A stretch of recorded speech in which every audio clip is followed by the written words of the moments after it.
번째 주로 얘기 드렸던 얘기는 우리 1회차는 정책과 선거의 관계라는 거를 좀 정치적인 얘기를 포함해서 많이 했었고요.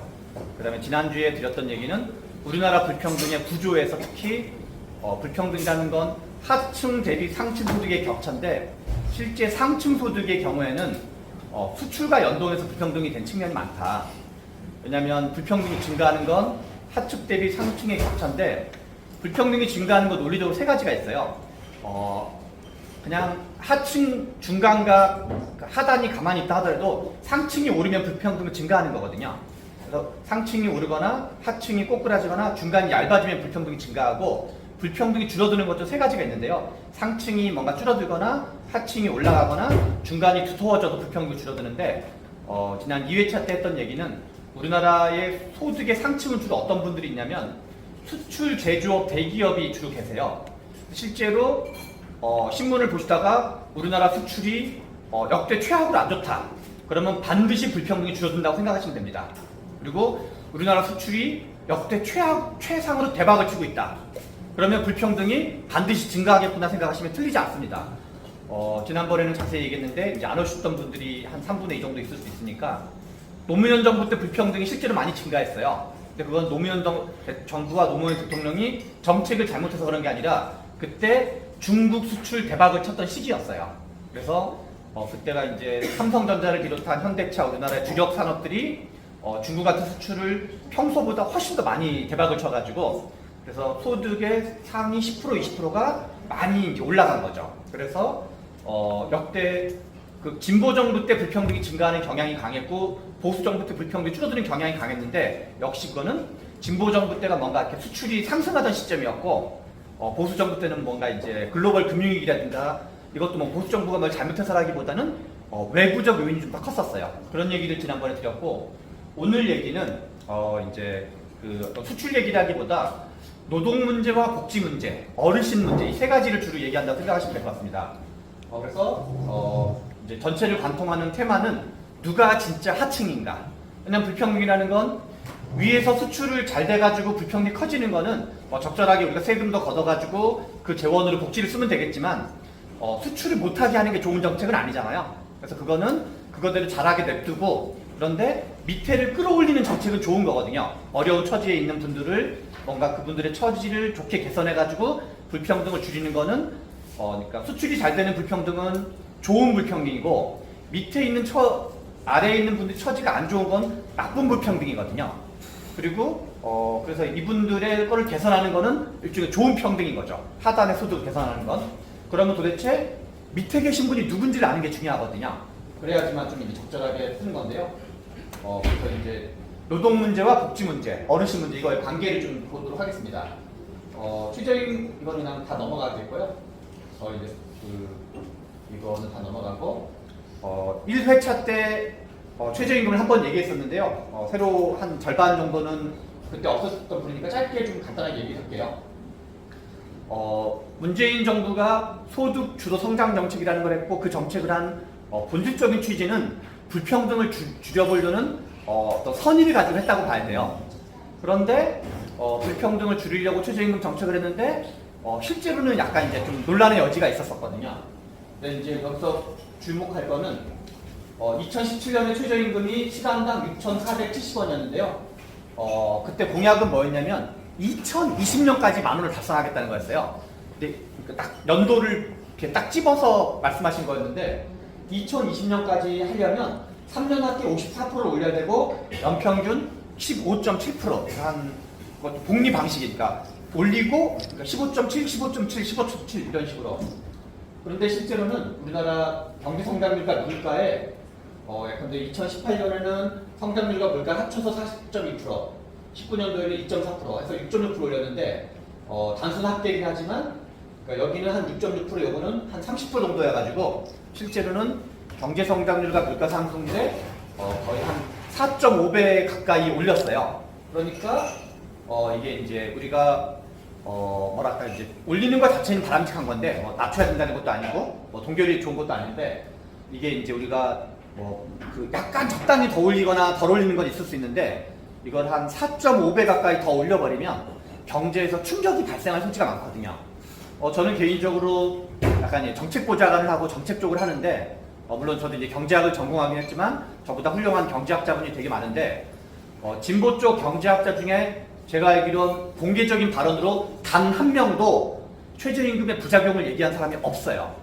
저는 되게 충격적이었어요. 그래서 이게 보수 지식인들만 속된 말로 뭔가 이렇게 어떤 줄 서가지고 뭔가 용비어천가 부르는 게 아니라 실은 진보 지식인들도 대동소이하구나. 왜냐면 뭔가 이렇게 교수들 다 그런 건 아니지만 분명한 건 제가 알기로는 이분은 대표적인 진보 쪽 경제학자거나 지식인인데 공개적으로 비판하는 사람 저는 한 명도 못 봤어요. 저는 이 문제 그래서 제가 책을 써가지고 뭔가 한판 붙어봐야 되겠다고 생각하게 된 계기였는데요. 다른 나라는 우리나라 정도의 경제 수준을 가진 선진국 중에서 이 경제 성장률과 물가 상승률에 한 3배, 4배, 5배 되는 최저임금을 올린 경우는 실은 세계사적으로 없어요.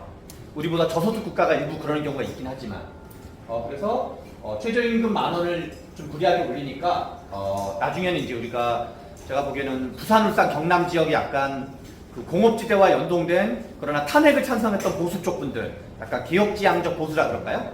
그 다음에 이제 청년 보수, 2030을 비롯한 뭔가 아르바이트생들, 그 친구들이 최저임금 10,000원을 한다고 그럴 때는 뭔가 이렇게 듣기에 좋았지만 사람들은 디테일한 건 잘 모르니까 그러니까 이제 이후에 이런저런 부작용이 생긴 거죠. 이거는 30년치에 우리나라가 일자리가 늘어난 데이터예요. 그러니까 이제 그냥 한 귀로 듣고 한 귀로 흘리시면 되는데요. 단위는 10,000명이니까 56만, 36만, 22만, 61만, 56만, 43만, 36만 그냥 마이너스가 되고 35만, 88만, 44만 해가지고 쭉 보시면 제가 의도적으로 여기 진한 보라색 98년, 2003년, 2009년, 2020년에 이걸 진한 보라색으로 표현했고 2018년 빨간색으로 했는데요. 여기서 진한 보라색으로 되어 있는 게 4개 년도가 있는데 이 4개 년도는 실제로 한국의 경제 위기가 있던 연도예요. 98년은 외환위기 다음 연도여가지고 일자리가 117만 명 사라졌고요. 2003년도는 카드 대란이라는 게 있던 시기였어요. 그 다음 연도에서 일자리가 마이너스가 됐고 2009년도는 글로벌 금융위기가 2008년도에 있어서 다시 한 10만 명 정도, 한 9만 명 일자리가 사라졌고 그때는 이제 코로나 경제위기가 있어가지고 우리가 이제 일자리가 사라졌는데 근데 여기 전체를 보시면 10만 명 미만으로 일자리가 늘어난 적이 없어요. 이때가 유일해요. 9.7만 명. 이걸 좀 자세히 보여준 게 이 표인데요. 앞에 거랑 같은 표예요. 역대 정부 때 일자리가 늘어난 거를 경제 위기가 있던 4개 년도를 이렇게 써놓은 거예요. 98년, 2003년, 2009년, 그리고 2020년. 경제 위기가 있던 것까지를 포함하면 총 30년 동안 연평균 일자리는 원래 30만 명씩 늘어났었고 경제 위기를 제외하면 일자리는 그러니까 경제 위기를 제외한 24년치 합계죠. 26년치 합계인데 그러면 40만 명이 늘어났어요. 다시 말해서 이 9.7만 명은 역대 평균이 30만 명 또는 40만 명이었기 때문에 3분의 1 또는 4분의 1 정도 수준으로 줄어들었다고 봐야 되는 거죠. 그런데 이 진보 쪽 경제학자님 중에서 뭔가 이제 소주성량 최저임금 인상을 세게 주장하셨던 교수님들이 계세요. 그분들은 뭐라고 얘기를 하셨냐면 보수적 언론에서 일자리가 줄어들었다고 주장하는데 일자리가 줄어들었다는 건 사실이 아니다. 왜냐면 그분은 빵명이랑 비교한 거예요. 역대 평균이 30만 명 내지 40만 명이었는데 마치 그러니까 9.7만 명도 플러스가 되긴 된 거잖아요. 근데 보통은 30만 또는 40만 명씩 늘어나던 게 9.7만 명 늘어나게 된 거죠. 그러니까 한 3분의 1 토막, 4분의 1 토막이 났다고 봐야 되는 거죠. 그런 얘기고 그리고 2018년에 일자리가 실제로 한 3분의 1 토막 또는 4분의 1 토막이 났는데 거기에는 어떤 미스가 있었냐면 저희 진보 쪽에 많은 분들에는 어떤 생각이 있냐면 SOC 예산은 나쁜 예산이다. 그거는 뭔가 토건 예산이다. 그래서 이제 사회 간접 시설에 관련된 뭐 도로 깔거나 이런 거는 뭔가 도움이 안 되는 예산이다라고 생각하는 경향이 있거든요. 그거 이제 보통 SOC라고 표현하는데요. 그래서 이거는 그 청와대 그 문재인 정부 때 초기 1기 청와대 정책팀의 잘못이라고 저는 명백하게 생각이 드는데요. 그분들이 SOC 예산을 탁 줄였어요. 왜냐면 이제 SOC 예산을 일종의 SOC 자체를 약간 적폐 예산 취급하는 거죠. 뭔가 이렇게 건설사들만 배불려주는.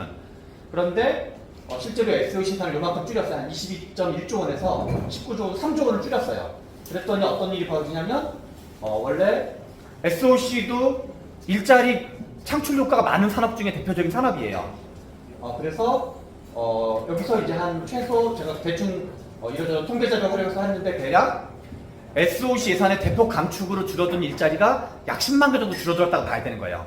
그러니까 최저임금 인상으로 안 그래도 고용 쇼크가 있는 판국에 SOC도 또 왕창 줄여가지고 실제로는 엎친 데 덮치격으로 정책적 미스를 한 거로 봐야 되는 거죠. 그 두 가지가.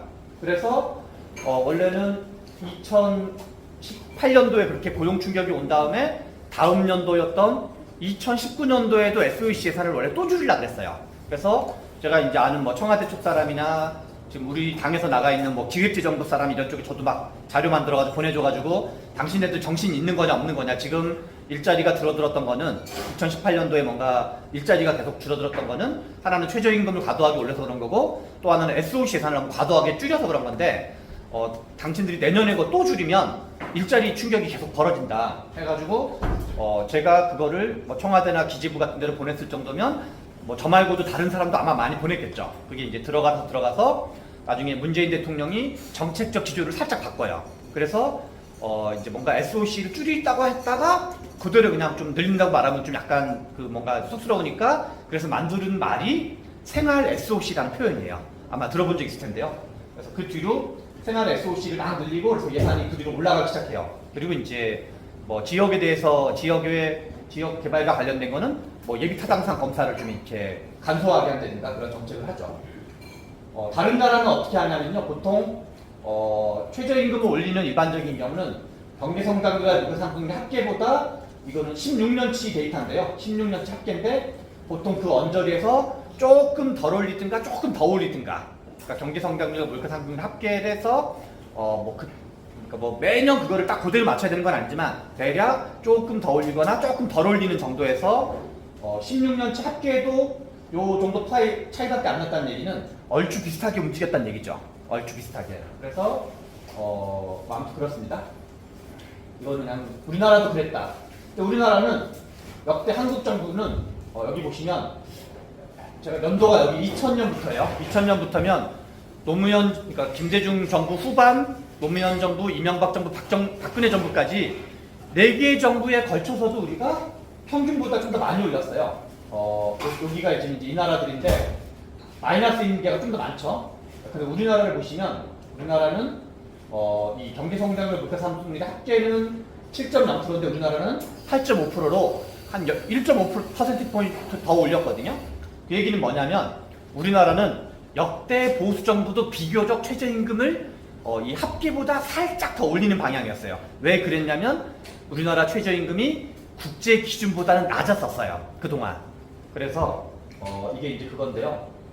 2000년도와 2016년도와 2019년도인데요. 2000년도에는 우리 OECD, 선진국 클럽이라고 들리는 OECD랑 비교하면 우리나라는 한국은 그러니까 평균임금 대비 최저임금, 중간임금 대비 최저임금으로 이해해 주시면 돼요. 그러니까 OECD 평균은 35%, 43%였는데 한국은 22%, 26%밖에 안 돼서 국제 기준에 비해서 우리나라가 좀 많이 낮았었어요. 그래서 그거를 고용노동부 관료라든가 정치권 일부나 아니면 공익위원이라고 있거든요. 최저임금 들어가는 공익위원이 있는데 그 사람들도 국제 기준을 알았기 때문에 가급적이면 조금씩 더 올리는 방향인 거죠. 경제 성장률과 물가 상승률이 3%면 한 3.5%, 4% 이런 식으로 올리는 식으로 꾸준히 뭔가 더 올려서 언제 똑같아지냐면 2016년에 국제 기준과 한국의 최저임금 수준이 거의 비슷해져요. 16년도에 여기 보시면 이제 거의 차이가 별로 없죠 이제. 근데 문재인 정부가 2017년에 집권해서 2018년부터 이제 최저임금 적용됐는데 그때는 이제 뭔가 두 번에 거쳐서 왕창 올려가지고 우리나라가 오히려 좀 많아지는. 그래서 제가 보기에는 우리나라가 지금 그 선진국 중에서도 최저임금 수준이 이 성장률 물가에 비해서는 약간 높은 편에 속해요. 그래서 아마도 제가 보기에는 향후 몇 년간은 살짝 합계보다 살짝 낮게 계속 올릴 가능성이 많겠다. 그래서 그거를 물론 이제 노동계와 경영계는 막 다툴 수는 있는데 나름 이제 그런 트렌드가 그렇다 정도로 얘기할 수 있을 것 같고요. 요거는 이제 마지막 최저임금 하는데 마지막 얘기인데요. 우리나라가 저임금 노동자가 많은 건 객관적 사실이에요. 다른 나라에 비해서. 저임금 노동자의 기준은 뭐냐면 중간임금 수준 대비 3분의 2 중간임금이 만약에 계산하기 편하게 210만 원이다. 그럼 우리가 37에 21이 됐잖아요. 중간임금이 210만 원인 경우 140만 원 미만을 받는 사람이 최저임금이 되는 거예요. 약간 상대 개념으로 결정되는 건데요. 상대 개념으로. 만약 우리나라 중간임금이 한 300만 원이다. 그럼 이제 200만 원 미만은 다 최저임금이 되는 거예요. 아니, 저임금이 되는 거예요. 그래서 저임금의 개념은 어떤 극단적으로 적다기보다는 상대의 개념으로 정의된다는 걸 보여주는데 결론부터 얘기해서 우리나라 노동자가 저임금이 많은 거는 소규모 사업장이 우리나라가 특히 너무 많기 때문에 그래요. 이게 이제 우리나라 국민정서법과 골목사건 보호랑 중소기업 보호랑 저임금 노동자가 서로 충돌하고 있는 문제예요.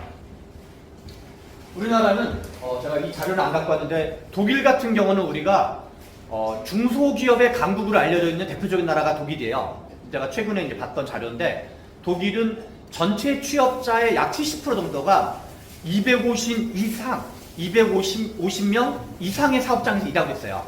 그러니까 우리가 독일을 중소기업 강국이라고 말할 때 그 중소기업은 소기업이나 골목사건을 얘기하는 게 아니라 실제로는 중견기업을 의미하는 거예요. 250명 이상 되는 기업이니까.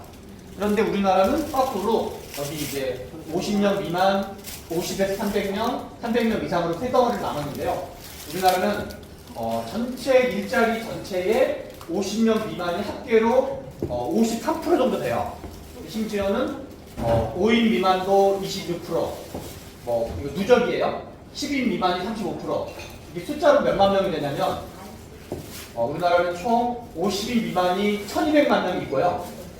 20인 미만으로 치면 1100만 명, 10인 미만으로 치면 820만 명, 5인 미만으로 치면 600만 명인데, 그래서 우리나라는 이러저런 과정에서 소규모 사업장한테는 과도하게 세금 혜택을 면해준다든가 노동법을 적용시키지 않는다든가, 예컨대 지금도 5인 미만 사업장의 노동자는 근로기준법 적용이 안 되는 분야가 많아요. 퇴직금이라든가 연차수당이라든가 내지는 이렇게 이런저런 휴가라든가 이런 게 적용이 안 되는 게 많으니까 골목상권을 보호하는 거랑 저임금 노동자가 줄어드는 가장 FM 전공법은 뭐냐면 소규모 사업장이 점점 적어지고 5인 미만, 10인 미만 사업장이 일정 정도 있긴 하지만 지금보단 비중이 줄어들고 50인 이상, 100인 이상, 100에서 한 200, 200에서 300 이런 한 중간 규모 사업장이 많아지는 게 실은 저임금 노동자가 줄어드는 FM 방법이에요. 그런데 노동운동을 하시거나 그런 쪽 분들은 상대적으로 이거를 좀 뭔가 문제점을 부각시키는 방향으로 하려고 이런 이제 거를 하기보다는 뭔가 이렇게 부당하게 뭔가 이렇게 하는 것처럼. 이분들은 왜 저임금이냐면 적게 버니까 저임금인 거야. 적게 버니까 저임금인 거죠. 많이 벌면 고임금으로 바뀌게 되거든요. 그래서 우리나라 저임금은 최저임금이 그러니까 적게 버니까 저임금을 주는데 최저임금을 너무 많이 올리면 회사가 망하든가 어떻게 되겠죠. 회사가 망하든가 그러니까 우리가 그동안 좋은 취지로 뭔가 약자를 도와주는 건 바람직한 마음가짐인데 뭔가 약자를 도와주려는 마음가짐을 하는데 그 원인 진단에서는 뭔가 좀 우리가 이제 약간 좀 덜 이해할 측면이 있다. 그래서 실은 저임금 노동자는 하루아침에 줄이는 게 불가능해요. 왜냐면 한국 경제 구조랑 국민정서법, 골목상권 보호 이런 거랑 다 맞물려 있는 거기 때문에 좀 긴 시야를 놓고 조금씩 그리고 그냥 말 나온 김에 하나 더 얘기하면 우리나라가 저출산이 되고 있는데 지금 저출산이라든가 이런 게 있는데 한국에서 여성정책, 출산장려정책, 고용정책 중에서 선진국이 쓰고 있는 정책인데 우리나라가 안 쓰고 있는 정책은 거의 없어요. 저출산 정책 중에서도. 그 다음에 육아휴직 이런 것도. 그런데 우리나라는 소규모 사업장이 너무나 많아가지고 육아휴직을 쓸 여력이 없는 좀 약간 영세한 사업체만 있는 거예요. 이게 종업원이 한 150명 정도 넘어야지 육아휴직을 쓰든가 말든가 해서 그 사람이 그 해당 여성이 육아휴직을 쓰더라도 대체 노동을 쓸 수 있는 규모의 경제가 작동을 하는데 우리나라는 규모의 경제가 작동하지 않는 게 실은 뭔가 여러 가지 정책이 지금 어려운 핵심이에요. 육아휴직도 마찬가지고 저임금 노동자도 마찬가지고 그리고 좀 이따 얘기했지만 비정규직도 실은 마찬가지예요. 그래서 이제 노동 문제를 좀 얘기하려고 그러는데요. 결론부터 미리 말씀드리면 한국 노동 문제의 거의 60% 70%는 규모의 영세성에서 비롯된 문제예요. 그리고 규모의 영세성은 왜 비롯되었냐? 외국에는 선진국에서는 대기업이 되는 과정에서 정부가 도와줘서 대기업이 된 적이 없어요. 외국에는 그런 중세 봉건 때 시절부터 오랫동안 한 400년, 500년에 거쳐서 대기업이 만들어졌거든요. 소기업이 100년 지나서 중기업이 되고 중기업이 100년 지나서 대기업이 되고 대기업이 100년 지나서 글로벌 대기업이 됐어요. 그래서 외국에는 대기업을 정부가 밀어준 적도 없어서 중소기업을 정부가 보호해주는 것도 아무것도 없어요. 정말로. 그래서 선진국에는 중소기업 보호 정책이라는 게 아예 없어요. 대기업을 밀어준 정책도 없고 중소기업을 보호하는 정책도 아예 없어. 그러니까 기업들이 돈을 많이 벌려고 점점점 대기업이 돼요. 외국에는. 근데 우리나라는 이건 박정희 정부가 잘못한 거라고 생각하진 않은데 한국의 이러저러한 안보 위기라든가 북한의 남침 위기라든가 이런 것 때문에 우리나라는 정부가 뭔가 대기업을 키워야 됐었어요. 방위산업이랑 군수산업이랑 이게 자주국방이랑 연동돼 있었거든요. 그리고 1960년대, 70년대에 미국이 베트남 전쟁에 수령에 빠져서 주한미군을 완전히 철수하려고 그래요. 그래서 60년대 말 70년대 중반이 우리나라가 그때가 이제 안보 위기 시대였어요. 그래서 아마 여기서 연세를 한 60세에서 65세 넘어가시는 분은 이제 그때를 약간 기억을 하실 텐데, 그래서 우리나라는 대기업을 정부가 밀어준 적이 있으니까 민주화가 된 다음에 중소기업도 나도 밀어달라고 얘기하게 된 거예요. 아니 지난번에 쟤 밀어줬는데 너 군사독재 시절에 이제 민주화가 됐으니까 나도 좀 후원해달라. 해서 우리나라는 대기업을 밀어주던 역사적인 그런 과정 때문에 뭔가 중소기업한테, 왜냐면 대기업을 밀어줬던 얘기는 중소기업한테 옛날에는 불이익을 줬다는 얘기거든요. 그래서 사실은 우리나라 대기업은 대기업의 성장 과정에는 뭔가 국민들의 고통과 뭔가 지원이 있었던 거죠. 그래서 저는 이제 제가 대기업이나 이런 쪽에 좀 만나는 분들이 있으면 한국의 대기업은 역사적으로 뭔가 국민들한테 신세진 게 있다. 그게 나쁘다는 의미가 아니라 그 과정에서 우리가 글로벌 대기업이 됐지만 지금은 뭔가 국민과 함께하는 게 필요하다. 당신들만 챙기는 게 아니라, 근데 거꾸로 우리는 이제 뭔가 그 대기업을 밀어줬으니까 중소기업도 밀어주자 해가지고 규모가 영세하면 유리하도록 만드는 제도가 되게 많은 거예요. 규모가 영세할수록 세금도 혜택을 줄여주고 노동법도 뭐 제외시켜주고 뭐도 하고 입찰도 뭐 하고, 그래서 그게 의도와 다르게 약간 이제 그 중소기업을, 그러니까 규모의 영세성을 장려하는 꼴이 된 거예요. 뭐 그런 등등인데, 그래서 그 얘기를 이제 실은 버전을 다르게 하는 건데요. 그래서 고용불안 비정규직 기업 규모인데요. 우리나라는 근속연수가 우리나라 고용불안을 보여주는 건데요. OECD 평균은 9.5년이에요. 그래서 여기 이제 아무튼 9.5년이 이제 우리나라 정도, 참고로 OECD라는 거는 경제협력개발기구가 정식 명칭이고 전체 OECD 국가의 3분의 2는 유럽 국가들이에요. 그래서 3분의 2는 유럽 국가들, 나머지 3분의 1은 남미와 아시아 일부 국가, 뭐 일본 같은 나라를 포함해서.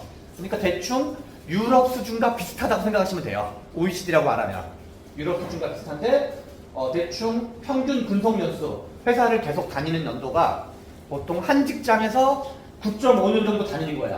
한국은 5.9년밖에 안 돼요. 그러니까 뭔가 한 단토막보다 조금 더 높긴 하지만 뭔가 우리나라는 그 고용 근속연수가 짧은 거예요. 그리고 근데 그 이유, 이걸 자세히 보면 근속연수를 조그만한 회사는 전체 평균은 6년이라고 퉁쳤을 경우 5인 미만 사업장은 3년, 그 다음에 300인 이상 사업장 12년에서 기업체가 사이즈가 클수록 근속연수가 길어요. 그럼 당연하게도 대한민국이 고용불안에 시달리고 있다. 대한민국 노동자가 고용불안에 시달리고 있으면 그 조그마한 회사들은 어쩔 수 없이 많이 망하거나 아니면 망하지 않더라도, 우리가 옛날에 장사해보면 찜닭이 유행할 때는 찜닭집을 많이 만들어요. 그러다가 무슨 그 조개집이 유행할 때는 조개집을 만드는 거고, 심지어는 그 사장님이 반드시 망한 게 아니라 서류상으로 폐업을 한 거랑 찜닭이 유행할 땐 찜닭집 만들어서 찜닭집 폐업한 다음에 조개집을 만들고 조개집 폐업한 다음에 무슨 닭도리탕집을 만든다든가 이런 식으로 그런 식으로 만드는 경우예요. 그러니까 우리나라의 조그마한 사업체들은 어려워서 망하는 경우가 많은 것도 사실이고, 그리고 뭔가 경기 변동이나 유행에 따라서 민감하게 바꾸는 것도 사실이에요. 바꾸는 거 꼭 나쁜 건 아니죠. 그 사람은 계속 찜닭에서 돈 벌고 조개집에서 돈 벌고 닭도리탕에서 돈 벌 수 있으니까. 서류상으로는 아무튼 이제 한 3년 정도 바꾼다는 거죠. 그래서 이게 이제 그러면 고용 분할을 줄이는 방법은 가급적이면 뭔가 이렇게 그 기업 규모를 키우는 거를 정책적으로 장려할 때. 근데 지금은 기업을 키우면 온갖 불이익을 받게 돼요. 기업을 키우면. 왜냐면 기업이 작을 때 혜택이 너무나 크기 때문에 기업이 당신 예컨대 매출액이 10억일 때는 뭐 세금을 면세해줘요. 매출액이 11억이 되는 순간 세금이 갑자기 팡 뛰는 거야. 그러니까 회사를 차라리 여러 개 만들어요. 10억짜리 회사를 한 10개, 20개 만드는 거죠. 그런 거를 언론에서 뭐라고 표현하냐면 피터팬 증후군이라고 표현해요.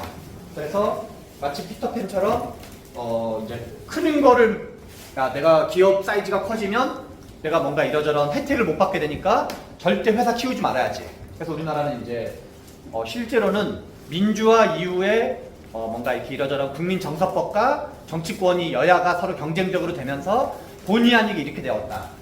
그런데 학자들도 이런 거를 좀 얘기하기보다는 뭔가 좀 이제 엉뚱한 얘기를 중심으로 했었다. 이것도 같은 얘기인데요. 심지어 비정규직조차도 이거는 이제 저거예요. 기업 규모랑 정규직, 비정규직을 보여주는 건데요. 여기는 30인 미만 사업장의 정규직과 비정규직은 이직 현황이 이직하는 사람이 30, 30 정도 이직을 해요. 이게 회사를 그만두는 비중이에요. 그런데 300인 이상 사업장은 정규직, 비정규직 모두 이직하는 비율이 70%밖에 안 돼요. 다시 말해서 대기업의 정규직은 30인 미만의 그러니까 대기업의 비정규직은 30인 미만의 정규직보다 처우가 더 좋은 거예요. 그럴 거 아니에요. 대기업의 비정규직은 30인 미만 사업장의 정규직보다 30인 미만 사업장 정도 되면 정규직, 비정규직의 의미가 별로 없는 거예요.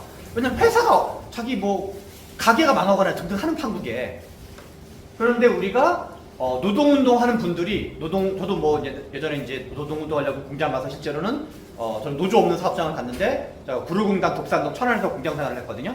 실제로는 이제 노동운동 하려고 공장 가서 족구, 축구, 당구 세 가지를 주로 했었는데요. 그래서 이제 뭐랄까 이제 원래 무브먼트를 하러 가서 스포츠만 하고 왔는데 아무튼 그래서 우리나라 노동조합의 대부분은 대기업 사업장이 대부분이에요. 아닌 경우도 일부 있긴 하지만 그러니까 이분들이 본인들 자체가 대기업에서 연봉이 1억 이상을 받는 분들이 노동조합 활동가들이 많다 보니까 대기업 얘기는 잘 안 하는 거예요. 그러면서 만들어낸 말이 비정규직 얘기인 거예요. 비정규직 얘기.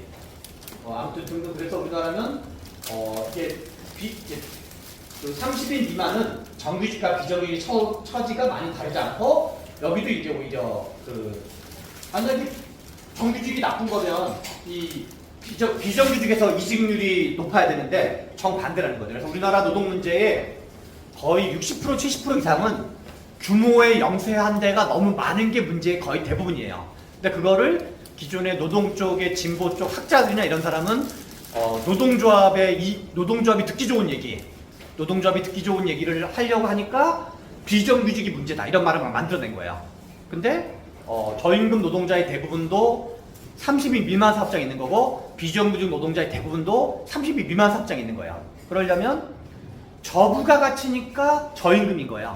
어떻게 하면 중간 수준의 부가가치로 끌어올릴 건지 그거는 결국 생산성 혁신, 기업 규모를 커지는 거 그거가 되지 않으면 우리나라 노동 문제는 그래서 한겨레 신문, 경향신문, 노동자 전문가라고 말하는 사람도 약간 제가 보기엔 장사꾼이 태반인 것 같다.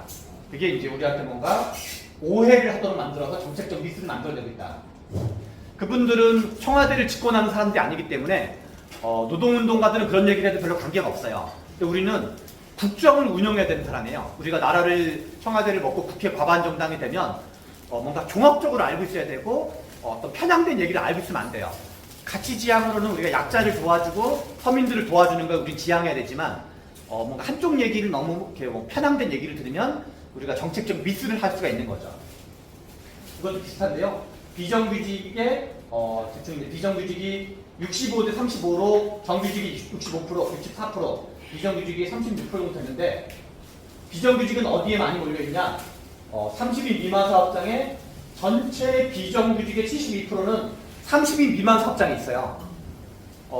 다시 말해서 그래 여기 300인 이상 사업장에는 전체 비정규직 대비 비율은 5% 정도밖에 없어요. 그러니까 대기업에도 비정규직이 있는 것 자체는 사실이에요. 그러나 그분들은 처지도 훨씬 낮고 비중도 한 5% 내외. 그래서 우리가 많이 들었던 얘기 중에서 노동 문제에 관심 있는 분은 한두 번 들어봤을 수 있는데 정규직이 자동차 바퀴를 끼는데 정규직이 오른쪽 바퀴를 끼는데 비정규직이 왼쪽 바퀴를 끼고 있다. 그런 게 전혀 없진 않을 수 있어요. 그런데 그 전체 노동 비정규직 비중 중에서 그런 사람은 3 내지 5%다.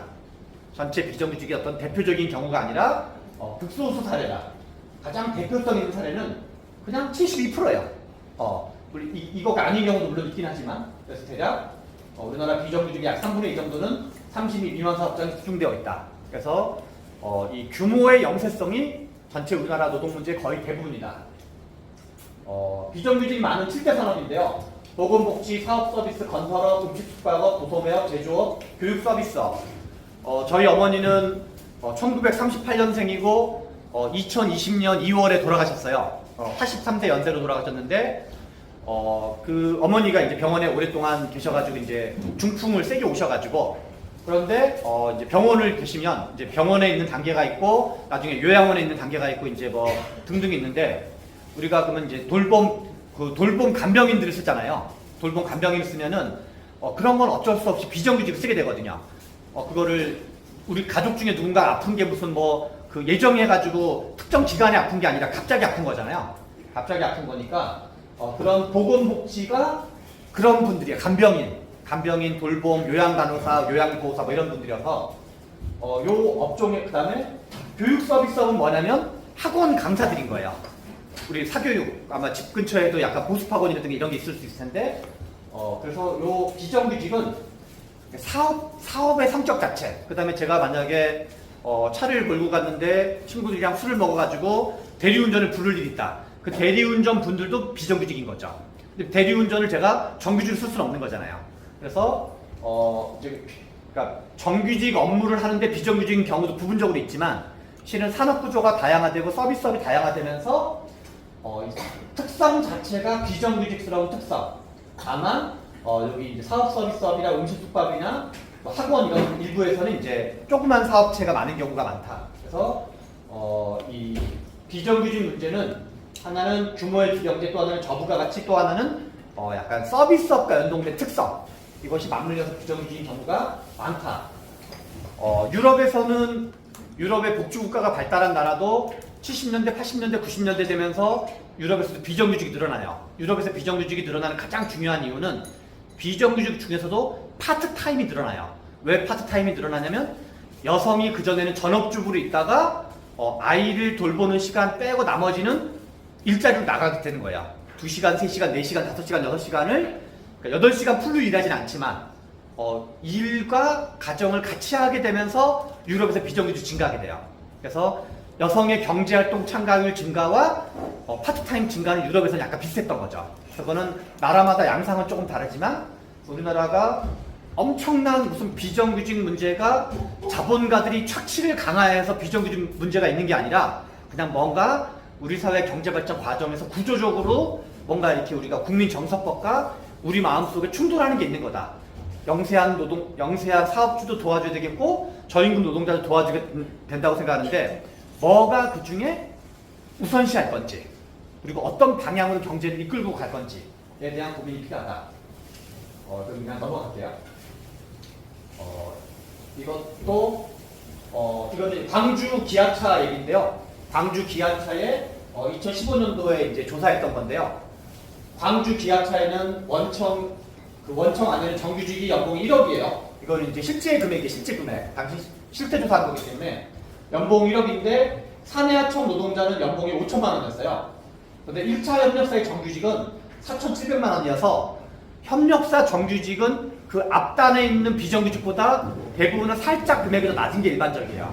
그래서 정규직, 비정규직이 문제의 핵심이 아니라 그것도 부분적으로 있는 건 사실이에요. 그러나 원청이나 협력업체냐 대기업이냐 영세한 기업이냐 이게 실은 우리나라 노동 문제의 거의 한 7, 80% 정도 차지한다. 그래서 이 노동조합 활동하시는 사람들이 비정규직 문제가 우리나라 노동 문제가 핵심인 것처럼 얘기한 거는 제가 보기에는 꽤 많이 과장된 걸로 봐야 된다. 그거를 고지고대로 믿고 우리가 정책을 하면 미스를 뭔가 이렇게 우리가 어떤 오류와 부작용이 발생할 가능성이 상당히 높다. 그리고 이걸 좀 장기적인 문제로 봐야 된다. 장기적인 문제로. 이제 진짜 하층은 누구인가에 대한 얘기인데요. 그 문재인 대통령께서 저는 문재인 대통령의 최대 매력은 인품이라고 개인적으로 생각을 해요. 어떤 그 인품 또는 이제 어떤 뭐 그런 느껴지는 어떤 마음가짐 이런 게 느껴지는데요. 그래서 뭔가 대통령이 돼가지고 뭔가 좀 밑에 있는 어려운 처지에 있는 분들을 처지를 개선해보자 해가지고 이제 최저임금을 왕창 올렸었던 거로 생각을 해요. 그래서 그런데 그러면 밑에 하층에 있는 사람이 누구냐? 이제 그 얘기예요. 그래서 이제 저임금 노동자와 워킹푸어, 이제 일하는 빈곤 뭐 이런 표현인데요. 빈곤을 이거 그냥 보여드리면 취업자 중에서 참고로 빈곤의 정의는 중간 소득의 2분의 1이 빈곤의 정의예요. 우리 이제 그 현규 씨, 저임금 노동자 소득이 많겠어요? 빈곤 소득이 많겠어요? 빈곤 소득? 저임금 노동자 소득. 왜 그래요? 빈곤 일을 안 하니까. 빈곤은 중간 소득의 2분의 1이 빈곤이고 그냥 그게 정의예요. 정의. 개념 정의예요. 저임금 노동자는 중간 소득의 3분의 2예요. 만약에 중간 소득이 300만 원이다. 우리 계산하기 편하게. 중간 소득이 300만 원인 사회에서는 저임금 노동자는 200만 원 미만은 다 저임금 노동자를 간주하는 거예요. 그래서 우리나라가 막 극단적으로 우리나라 중간 임금이 3천만 원이 됐다. 근데 2천만 원도 저임금이 되는 거야. 월 2천만 원도. 그래서 항상 중간 개념, 그러니까 상대 개념인 거야. 빈곤은 뭐냐면 중간 소득의 2분의 1. 우리나라 다만 이제 임금은 개인별로 따지고 빈곤은 가구별로 따져요. 그래서 만약에 우리나라 가구 소득이 300만 원이다. 그럼 빈곤선은 얼마겠어요? 2분의 1이면 150만 원. 150만 원 미만이 이제 빈곤이 되는 거죠. 계산하기 편하게. 그런데 취업자 중에는 빈곤 비중이 8.1%, 그다음에 취업자 있는 가구는 이 취업자 빈곤율은 나 스스로가 일하고 있는 경우를 얘기하는 거고, 이거는 취업자 있는 가구는 나는 일하고 있지 않지만 우리 가구 구성원 중에 누군가 일하고 있는 경우, 얘 빈곤율은 약 8%에 불과해요. 그런데 취업자 없는 가구의 빈곤율은 약 66%예요. 극단적으로 말해서 비정규직이든 착취를 당하든 저임금이든가 관계없이 취업 상태인 경우는 빈곤인 경우는 거의 없는 거예요. 그래서 우리나라 빈곤은 노동자인 경우에 빈곤일 확률은 빵프로는 아니지만 거의 없다. 92%는 아니다. 한 8% 정도가 해당한다. 그러면 빈곤은 누구냐? 이건데요. 빈곤은 이거는 이제 통계청 자료인데요.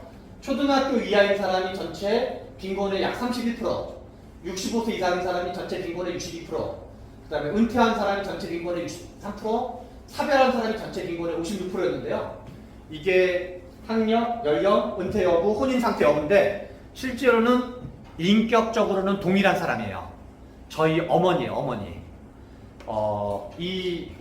그러니까 우리나라에서 초등학교 이하 학력을 나오신 분은 누구냐면 저희 어머니는 1938년도에 해남에서 태어나셨어요. 그래서 이제 호남 분이신데, 그런데 저희 어머니의 할아버지가 1938년이라는 연도를 우리가 아는 게 중요한데요.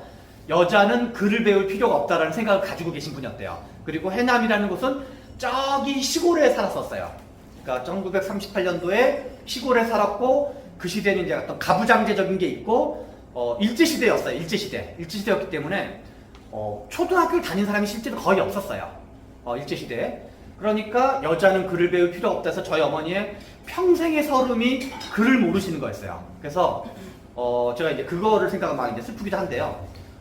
직장 생활을 하는 사람이 한글을 모른다는 게 되게 뭐 이렇게 서글픈 일이 많았을 거 아니에요. 저희 어머니는 딱 이름 석자를 쓸 수 있었어요. 그래서 보시면 책을 가지고 계신 분 혹시 있나요? 이 책을 보시면 우리 선생님께서 목소리가 좋으시니까 속지에 좋은 불평등 넘기자마자 첫 번째 거, 그 앞에 거요. 거기 한번 좀 큰 소리로 한번 읽어주실래요? 그냥 마이크 전할게요. 1938년 태어나 한평생 노동하다 2020년에 돌아가신 사랑하는 우리 어머니 윤길순 여사와 그 시대를 함께했던 모든 어르신들의 이 책을 바칩니다.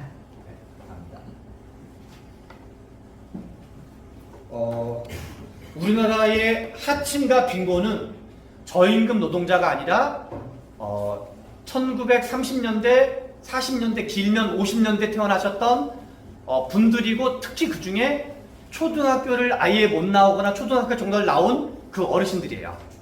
딱 그분들이고, 심지어는 1960년대 이후에 태어난 사람도 빈곤은 별로 없어요. 그냥 딱 한국의 현대사에서 어떤 그 특정 시기, 30년대생, 40년대생, 50년대생이 우리나라 빈곤의 거의 역시 3분의 2 정도 생각하시면 돼요. 그 얘기고, 그래서 이분들이 다 그분들이에요. 그래서 초등학교를 못 나오거나 나이가 많은 거는 그냥 다 그 시대랑 연동된 거였어요. 우리나라의 아까 말한 선진국과 우리나라 전체 빈곤을 비교하면 전체 OECD 빈곤이 11.1%인데요. 여기서 빈곤은 상대적 빈곤율이에요. 아까 말했듯이 우리나라 가구 소득이 300만 원이면 150만 원 미만인데, 그런데 우리나라는 전체 빈곤율 이게 이제 OECD 평균이고, 이게 우리나라에서 한 1.5배 정도 돼요. 그래서 우리나라는 선진국보다는 빈곤율이 좀 더 많아요. 1.5배 정도. 그런데 이거는 노인만 따진 거예요. 노인만 따지면 요게 전체 선진국 평균이어서 대략 훔쳐가지고 15%인데 한국은 약 44%여서 배율로 치면 약 3배여서 한국의 빈곤율은 노인 빈곤율이 너무나 높아서 1.5배가 된 거예요. 노인을 제외하면 우리나라는 OECD보다 빈곤율이 더 낮아요, 심지어. 그래서 한국의 빈곤 이퀄 뭐 100%는 아니지만 3분의 2 이상은 노인 빈곤율이다. 그러면 우리가 약자를 도와주고 불평등을 줄이는 전공법은 뭐냐? 가난한 노인들을 도와주는 정책인 거야. 그것만이 참된 정책이었던 거죠. 그런데 노인들은 데모를 하는 역량이 별로 없고 뭔가 글을 쓸 줄 모르고, 그래서 오히려 민주노총이나 한국노총은 거기는 연봉 1억 받고 뭔가 활동가들도 많고 학자들한테 연구 용역도 많이 주고 해가지고 거기는 뭔가 사회적인 목소리를 낸 거예요. 막 데모도 하고 시위도 하고 저임금 정책 어떻게 하라, 노동 정책 어떻게 하라 했는데 이 정말 가난한 사람들은 목소리 낼 수 있는 여력도 없던 거예요. 그냥 저기 귀퉁이에서 가난하게 죽은 거예요. 집단 자살을 하거나 송파 세모녀처럼 죽거나 어느 순간 문을 열었더니 장롱에서 시체로 발견되거나. 그래서 실제로는 이 소주성 정책에서 이런저런 부작용이 생겼던 거는 우리 정책이 좌파적이어서 실패한 게 아니라 진짜 가난한 민중을 도와주는 정책이 아니었다는 거죠. 그래서 자살률도 마찬가지인데요. 이거는 제가 책에서는 뭐 하도 이제 그 분량 때문에 좀 뺐는데요. 우리나라 자살률은 예컨대 이건 세대별로예요. 10대 자살률은 인구 10만 명당 5.9명, 20대는 19.2명 쭉 하는데 80대 이상에서는 67.4명이어서 20대 대비 80대 자살률은 3.5배 정도 더 많아요. 예를 들어서 우리 저기 서울에서 오신 게 맞나요, 근데? 서울인가요, 아니면 성함이 어떻게 되세요? 아까 예, 맞습니다. 다시 한번. 김희수요? 제 아는 고등학교 때 같은 친구랑 그 남자인 친구랑 이름이 같군요. 지금 KBS 앵커를 하고 있는 친구인데, 예, 이름이 김희수입니다. 아무튼, 예. 뉴스나 신문 통해서 코로나 즈음에 20대, 30대 청년 여성 자살 기사를 보신 적이 있으세요? 없어요? 그렇군요. 혹시 우리 정다은 위원장님은 여성 청년의 자살 관련된 신문 기사를 본 적 있으세요?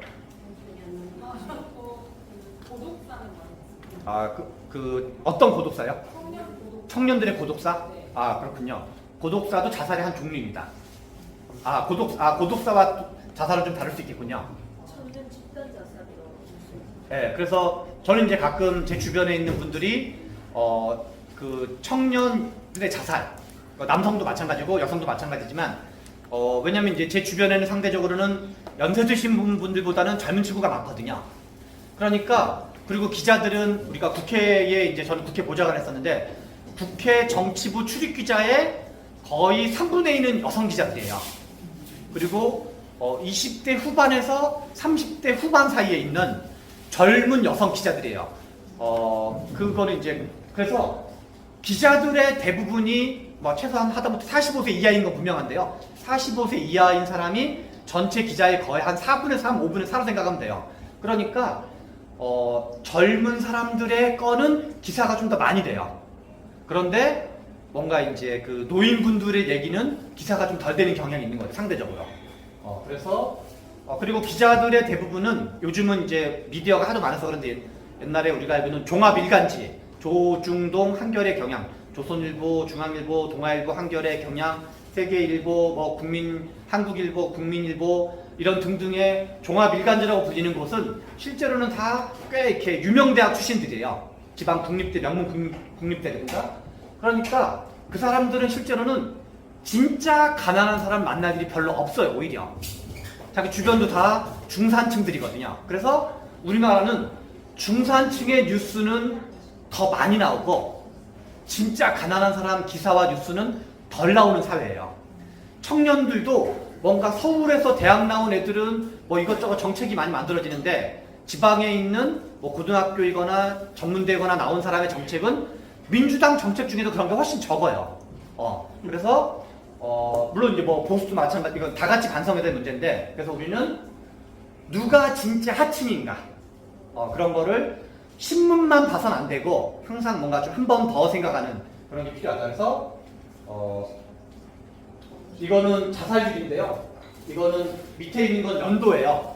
여기서 노란색은 65세 이상 어르신이고요. 파란색은 생산 가능인구라고 불리는 경제활동인구로 부르는 15세 64세고, 여기 밑에 가늘게 보라색으로 있는 게 있어요. 이거는 15세 미만이에요. 그냥 법적으로는 15세 미만을 아동이라고 표현을 해요. 우리나라는 유럽에 있는 선진국보다 아동의 자살률은 현저하게 적어요. 그 다음에 아동의 빈곤율도 현저하게 적고. 그런데 이거 보시면 이게 연도가 여기 빨갛게 표현하는 게 뭐냐면 1998년, 99년, 2000년, 2001년, 2002년이에요.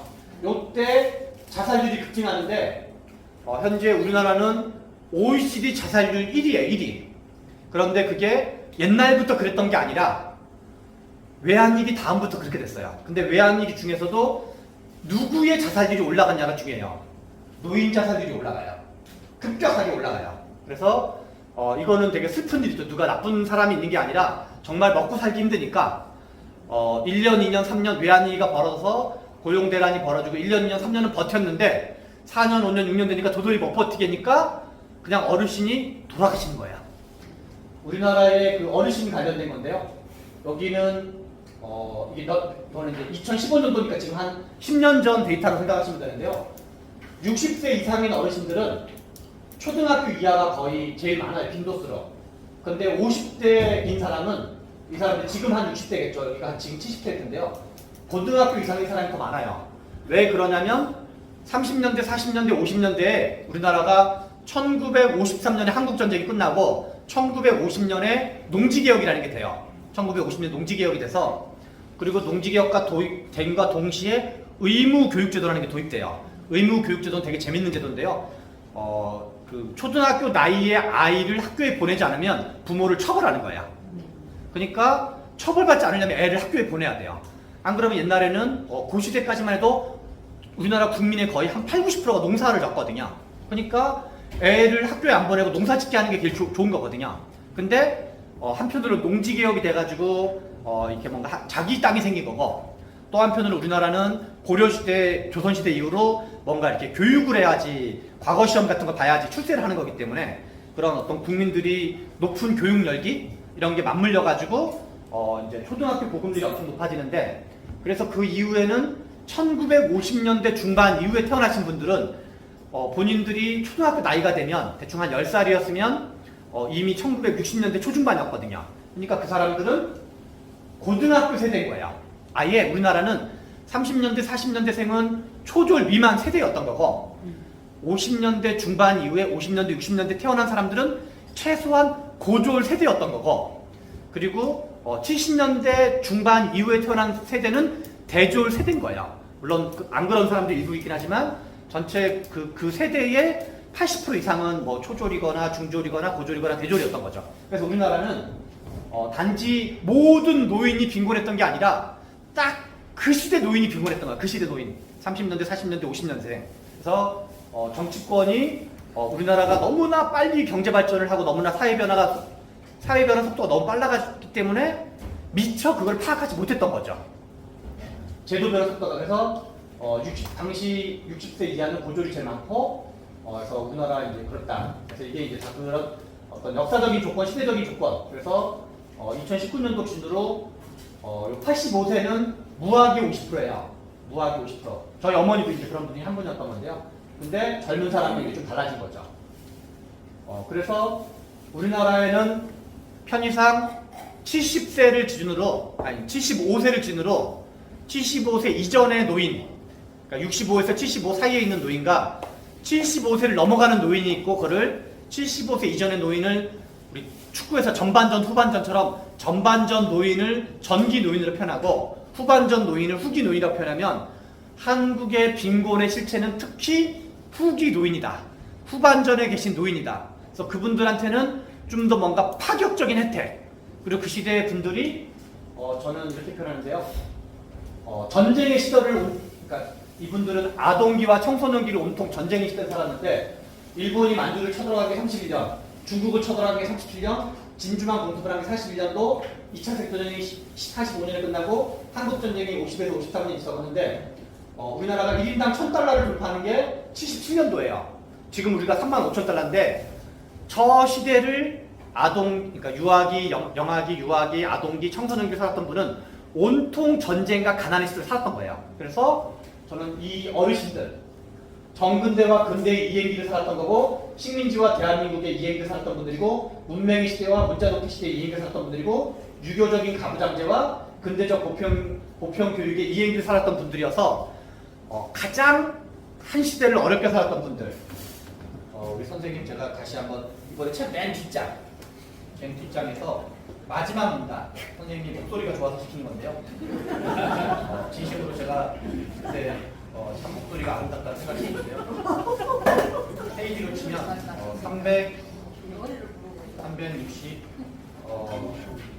369페이지인데요. 맨 마지막 문단이 4개 있어요. 369페이지. 이걸 한번 불편해서 읽어주실래요? 한국 사회에서 불평등을 줄인다는 것의 실천적 의미는 기존의 진보 보수 세력이 가지고 있는 일체의 이념적 편견에서 탈출해 한국 현대사에서 가장 힘든 시대를 살았던 분들에 대한 존경과 연대, 그리고 연민을 실천하는 것이다. 감사합니다.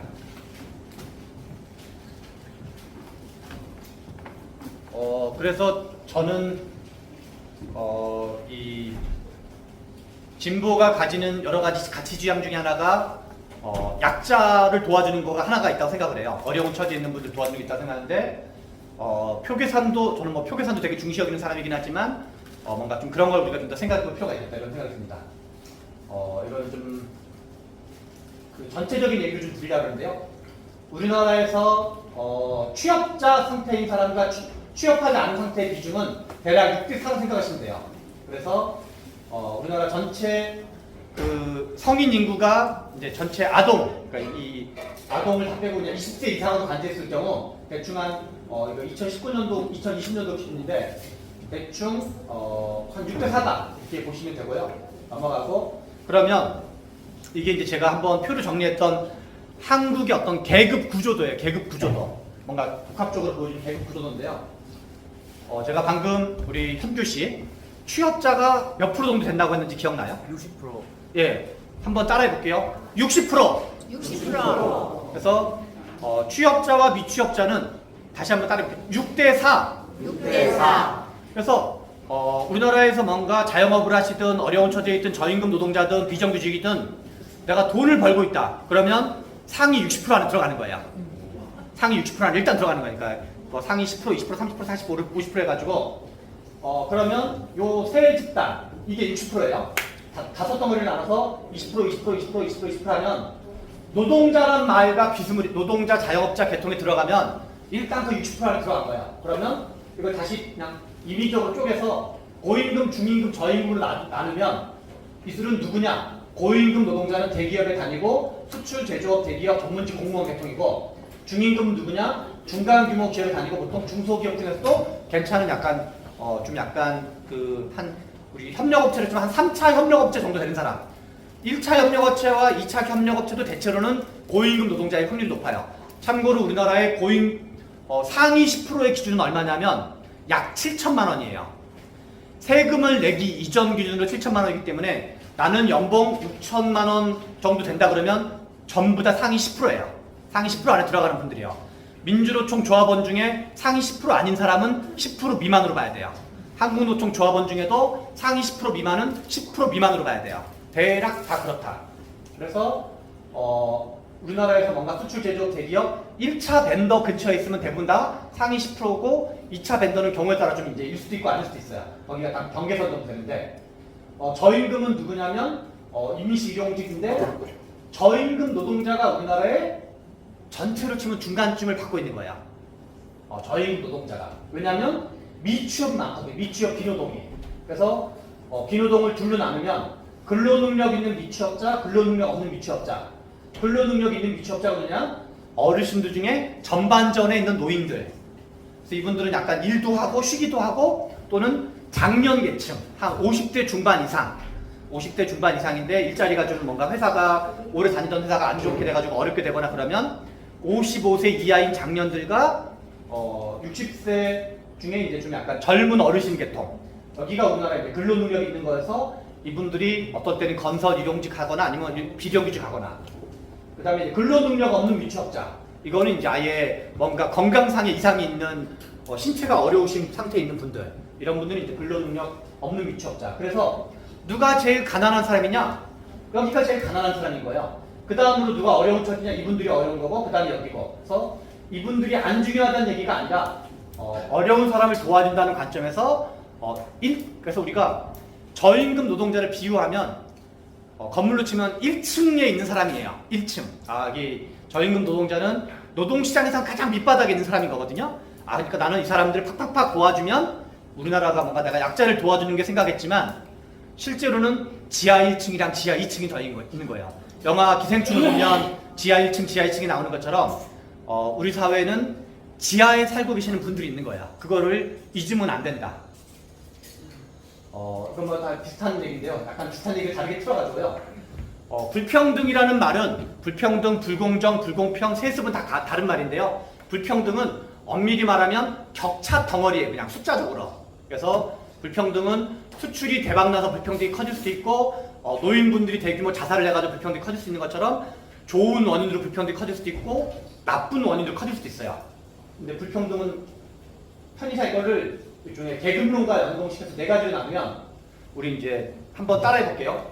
자본노동 불평등, 자본노동 불평등, 노동노동 불평등, 노동노동 불평등, 자본자본 불평등, 자본자본 불평등, 노동 비노동 불평등. 노동 비노동 불평등, 자본노동 불평등은 최저임금이나 이런 거고 뭔가 이제 노동운동하는 분들이 주로 얘기하는 게 자본노동 불평등인 셈이에요. 노동운동 하시는 분 주로 하는 거.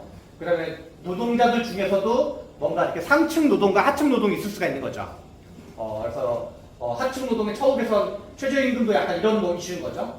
또 하나는 자본 불평등이 있을 수 있는데 이거는 약간 대기업과 중소기업의 약간 갑질 문제라든가 아니면 불공정 하도급 문제라든가 이런 것들을 다루고 있는 거예요. 근데 우리가 그동안 앞에 얘기는 많이 조금씩 들어봤는데 우리가 그동안 덜 주목했던 거는 노동, 비노동 불평등이에요. 그리고 노동, 비노동의 가장 큰 덩어리는 누구냐? 어르신이다, 어르신. 또는 조금 확대하면 50세 중반 이후에 장년 노동시장. 그분들이 이제 돈을 꽤 많이 들어가는 나이가 됐고, 이제 자녀들은 취업할 나이가 됐긴 하지만, 뭔가 이제 집에서 요리도 할지 모르니까 이제 뭔가 이제 등등등 이제 뭔가 그래서 가정에서 여러 가지 이제 아빠는 왜 그래 뭐 아빠는 필요 없어 뭐 이런 등등 이제 뭔가 그런 약간 실존적인 그런 것까지 포함해가지고 그래서 아무튼 이런 거에 이제 이분들의 문제가 우리가 진짜 하층은 누구인가라는 질문을 던지면 이분들이 대체로 진짜 하층. 그래서 불평등 문제도 이 4가지로 나눠서 봐야 된다. 그래서 그 특정 자신들의 어떤 이해관계가 담겨 있는 불평등이 있는데 우리는 좀 더 이렇게 밑으로 내려가서 누가 밑에 계시는가 이거는 그냥 넘어갈게요. 앞에 얘기랑 좀 비슷한 얘기니까요. 초고령화 시대 한국형 복지국가는 이거는 우리나라에 왜 이렇게 노인 빈곤이 많았냐면 어떤 정부가 나쁜 정책을 하거나 나쁜 의도를 갖거나 힘센 놈들의 입장만 대변하려고 그랬던 게 아니라 우리나라 발전 속도가 너무나 빨랐던 거로 봐야 돼요. 우리나라는 국민연금을 88년도에 처음으로 10인 이상 사업장만 적용을 해요. 그래서 우리나라는 전 세계에서 경제 성장률이 30년, 40년에 걸쳐서 5% 이상 달성한 나라가 전 세계를 통틀어서 한국, 대만, 중국 정도밖에 없어요. 세계사적으로 한 그 3개 정도 사례 외에는 일본도 고도성장으로 유명한 나라인데 일본은 고도성장이 비교적 우리에 비해서는 한 반 정도밖에 안 돼요. 90년대부터는 일본 경제가 작살이 났기 때문에. 그런데 이 국민연금을 걷는 거는 사업주 입장에서는 자기가 4.5%를 내는 거잖아요. 그러니까 일정 규모가 아닌 데는 처음에 부담스러웠어요. 그래서 그거를 단계적으로 확대해야 돼요. 88년도는 87년 6월 항쟁 이후에 처음으로 이제 우리가 국민연금을 도입하는 건데요. 그래서 92년에는 5인 사업장, 농어민연금, 도시 5인 미만에서 모든 사업장이 확대된 거는 2006년이에요. 한번 따라해 볼게요. 2006년. 2006년 전국민 국민연금이 실현된 건 대한민국에서 2006년도인 거예요. 그 전까지는 10인 이상 사업장은 연금이 적용됐었지만 국민연금이 10인 미만 사업장은 국민연금이 없으니까 노인이 되면 소득이 아무것도 없는 거죠. 그게 이제 우리가 그동안 이었던 해서 외워둘 건 88년 특히 2006년 두 가지 일단 외워두시면 됩니다. 근데 우리나라는 전 세계에서 초고령화 속도가 가장 빠른 나라예요. 이거는 다 이제 해서 어느 정도 되냐면요. 지금이 2020년, 25년 격인데 대략 2060년이 되면 2060년에 형규 씨는 몇 살이잖아요? 55살? 그러면 55이면 한참 활동할 나이예요? 아니면 뭔가 시들 나이예요? 55살이면 한참 활동할 나이예요. 네, 55세면은 한참 활동할 나이거든요. 특히나 지금 평균 수명이 참고로 84세예요. 그 뭐 교통사고로 돌아가시거나 뭐 갓난아기 때 돌아가시는 분 다 쳐가지고 평균 수명이 84세거든요. 여성은 한 2세 정도 더 높고 남성은 한 1.5세 플러스 마이너스 정도 보면 되는데요. 그러면 지금은 돈 버는 사람이 100명 중에 여기 꼬맹이들이 100명이 있으면은 꼬맹이가 12명 있는 거고 15살 이하가 12명 있는 거고 돈 버는 그러니까 15세 이하가 15세 64세가 돈 벌 수 있는 사람이 한 72세고 65세 이상이 16명이에요. 그러니까 지금은 72명이 16명을 돌보고 있는 거예요. 노인과 젊은 사람의 관계에서. 그런데 2060년 현규 씨가 55세가 되면 48명이 44명을 돌봐야 돼요. 그러면 세금을 더 많이 낼 것 같아요? 더 적게 낼 것 같아요? 많이 내겠죠. 그러겠죠. 세금을 훨씬 더 많이 내게 될 겁니다, 현규 씨는. 그래서 아무튼 그래서 부모님한테 이런저런 지원 요청을 많이 하세요. 학비도 지원하고 뭐 가위도 또 무슨 학원 뭐 이런 것도 요청을 하시고요. 대신 제가 나중에 돌봐드리겠습니다 이렇게 하시면 되는데요. 근데 우리나라는 전체 인구에서 노인 비중이 전체 인구에서 노인 비중이 7%인 거를 고령화 사회, 14%인 거를 고령 사회, 20%인 걸 초고령 사회라고 표현해요. 그래서 매우 7%, 14%, 20%, 7, 14, 20을 고령화 사회, 고령 사회, 초고령 사회라고 하는데 그냥 두세 개만 볼게요. 프랑스는 7%에서 20%가 되는데 몇 년이 걸렸냐면 155년이 걸렸어요.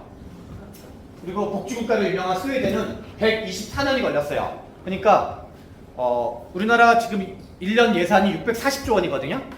우리나라 전체 예산 640조 원 중에 약 3분의 1은 복지비예요. 근데 어느 나라나 복지비의 3분의 2가 노인 관련 예산이에요.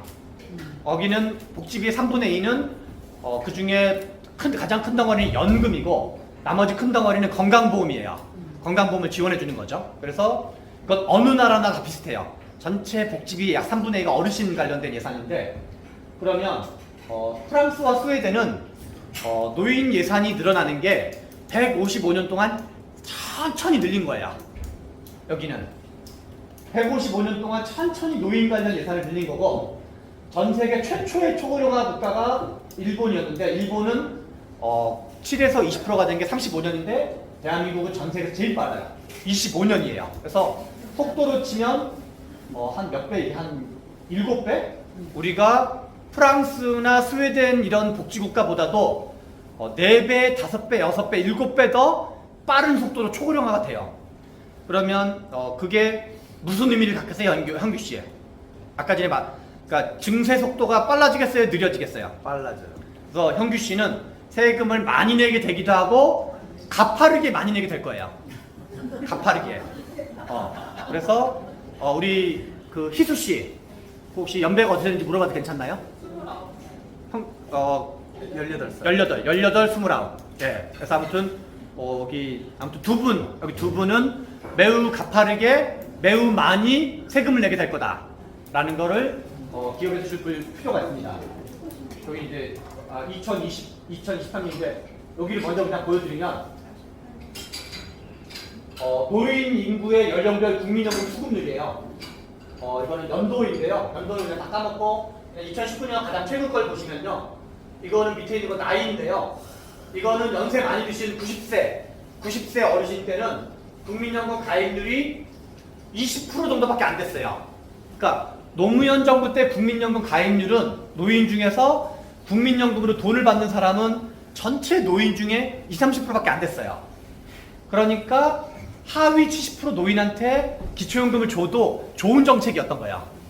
왜냐면 우리나라 국민연금 제도가 늦어서 그런 거거든요.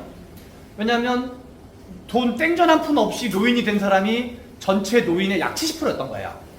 그러니까 기초연금은 낸 거와 무관하게 세금으로 주는 게 기초연금이에요.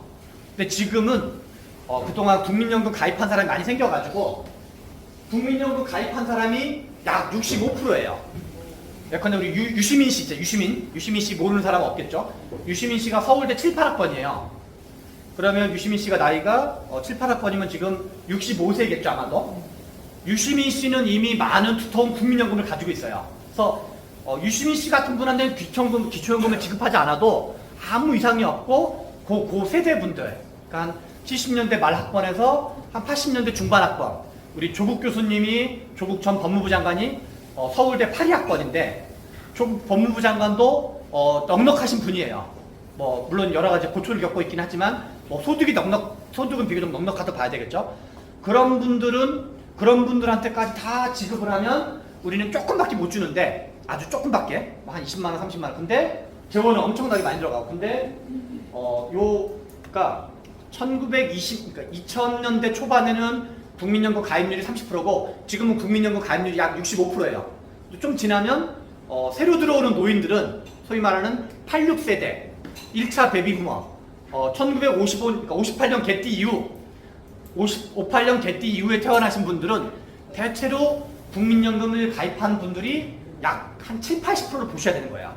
그러니까 기초연금의 역사적인 미션은 과도기 국민연금이 뭔가 공백기였을 때를 커버해주는 걸로 봐야 되고 앞으로는 기초연금 대상자를 팍 줄이고 지금은 70%한테 주고 있다라면 한 20, 30%를 확 줄여버리고 거의 반의 반토막으로 3분의 1로 확 줄여버리고 대신 그분들한테는 현행 30만 원이 아니라 차라리 100만 원 정도를 주고 그리고 그러면 돈은 오히려 줄어드는 거예요. 세금도 줄어드는 거죠. 그렇게 그래서 모든 사람에게 그러니까 기초연금을 지급하기보다는 오히려 대상자를 반의 반토막으로 확 줄이고 어려운 처지에 있는 그런 분들을 팍팍팍 주는 게 훨씬 더 바람직하다. 현재 기초연금은 작년도 기준이에요.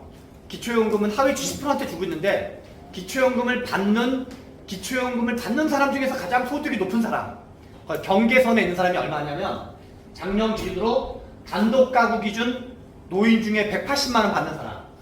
180만 원. 물론 이거는 재산을 소득으로 환산한 게 포함되어 있어요. 자동차가 있거나 주택이 있거나 아니면 뭐 외제차가 있거나 그러면 약간 이제 좀 그거를 금액을 다 환산해요. 얼마 이렇게 금액을 환산해 가지고 순수 소득은 아니고 이제 재산도 다 포함된 건데 단독 가구 기준 180만 원. 부부 가구 기준 288만 원인 사람도 기초연금을 받고 있는 거야. 노인 중에서 기초연금 받고 근데 우리 한번 이런 분은 기초연금을 안 줘도 될 것 같다 한번 손 들어 보실래요? 안 줘야 된다. 이런 분은 안 줘도 될 것 같다. 이런 분도 기초연금을 줘야 될 것 같다 한번 손 들어 보실래요? 네. 뭔가 나머지는 아직 이제 뭔가 이렇게 입장이 없을 수 있습니다. 살다 근데 아무튼 이제 저는 이 복지비 지출이 너무 가파르기 때문에 경제가 어려워질 걸 생각하고 그리고 세대 간 갈등이 커질 걸 생각하고 그래서 저는 사회통합 관점이나 세대 간 조화나 경제 성장을 위해서 복지 체계를 좀 재편해야 된다 생각을 해요. 그래서 어려운 처지에 있는 분들한테 좀 두텁게 주고 그러니까 선별복지를 강화하자가 저의 입장이에요. 선별복지를 대폭 강화하고 보편복지 그래서 기초연금과 국민연금 이슈가 대표적인 경우예요. 그래서 그동안은 기초연금이 약간 이 과도기미 공백기 때 어떤 역사적인 역할을 잘했다. 그동안은 좋은 기능이 많았다. 순기능이. 근데 지금은 부작용이 더 커질 수 있다. 뭐 이런 얘기고 이거는 이제 세금은 2000년 8년 대비 2020년에 3배 증가했는데 기초연금 예산은 8배 증가했다. 지나치게 가파르게 증가하고 있다. 이게 다 그런 얘기입니다. 지금이 딱 나오는데 요거인데요. 이거는 마지막 페이지인데요. 한국의 어르신들은 어르신들이 선택할 수 있는 경우의 수는 4가지가 있다고 생각을 해요. 하나는 가족이 돌봐주는 거, 두 번째는 사회가 돌봐주는 거, 세 번째는 스스로 본인을 돌보는 거, 네 번째는 죽어버리는 거예요. 실제로 이거를 가족복지, 사회복지, 일자리복지, 빈곤 및 자살이라고 치면 4개 합계가 항상 100인 거예요. 나머지가 빠지면 1, 2번이 높으면 3, 4번이 낮아지는 거고 1, 2번이 낮아지면 3, 4번이 높아지는 거예요. 유럽에는 가족과 사회가 가족복지가 있고 사회복지가 있어서 유럽에는 노인들의 일자리 경제활동 참가율이 더 낮아요. 왜냐하면 연금이 두텁게 나오거든요. 유럽에서는. 그리고 유럽은 1번, 2번이 높은 사회예요. 그래서 3번, 4번이 엄청 낮아요. 노인들이 경제활동을 하는 경우도 낮고 지금 프랑스가 얼마 전에 연금 때문에 대규모 파업을 했는데 연금을 너무 세게 줘서 이제 세게 주니까 뭐 그런 건데 그래서 유럽은 노인들의 빈곤 자살가 거의 없어요. 그동안 가족은 급진적으로 해체되고 있고 우리가 다 여기 이제 저희 어머님이 10남매였어요. 10남매. 제가 5남매거든요. 그리고 저는 이제 우리 아이들은 둘이 있어요. 아들 하나, 딸 하나가 있는데 10명, 5명, 2명. 그리고 우리 아들과 딸이 결혼할지 여부는 잘 모르겠어요. 지금 이제 21살 고2인데요. 둘 다 결혼 안 할 가능성도 지금 돌아가는 걸로 봐서 있을 텐데 그러면 우리 사회는 우리 부모님 세대까지 치면 10명, 5명, 2명, 빵명으로 되는 거예요. 그만큼 가족이 급진적으로 해체되고 있는 거죠. 전 세계에서 이렇게 빨리 바뀌고 있는 나라가 없거든요. 그리고 사회복지는 우리나라는 세금을 조금만 내고 복지도 작았던 거죠. 그리고 그러니까 가족은 해체되고 사회복지는 아직 여러 가지 변화 속도를 쫓아가지 못해서 미흡했기 때문에 우리나라는 어르신들의 경제활동 참가율이 전 세계 1위예요. 그래서 노인 비정규직 가끔 멍청한 그 기자들이 노인 비정규직이 높다. 그러니까 노인 빈곤율이 높다 그러는데 노인 비정규직이 높아서 노인 빈곤율이 그나마 줄어드는 거예요. 그래서 최저임금을 못 받든 최저임금의 절반을 받든 뭐 하든 간에 일을 하는 그 순간 빈곤은 벗어날 수 있는 거예요. 그래서 우리의 목표가 빈곤율과 자살률을 그러니까 빈곤과 자살을 줄이는 게 우리의 목표라면 1번, 2번, 3번을 다 활용해야 돼요. 그리고 우리나라는 변화 속도가 너무나 빠르기 때문에 1번, 2번, 3번을 다 활용하지 않으면 이 변화 속도가 빠른 것을 감당할 수가 없어요. 그리고 한쪽에 너무 과부하가 발생을 해요. 그래서 우리나라는 이제 1번, 2번, 3번을 모두가 다 활용해야 된다. 이거를 뭘 알리려고 그런 거죠? 네. 일부러 넣어놓은 거죠? 네. 일단 감사합니다.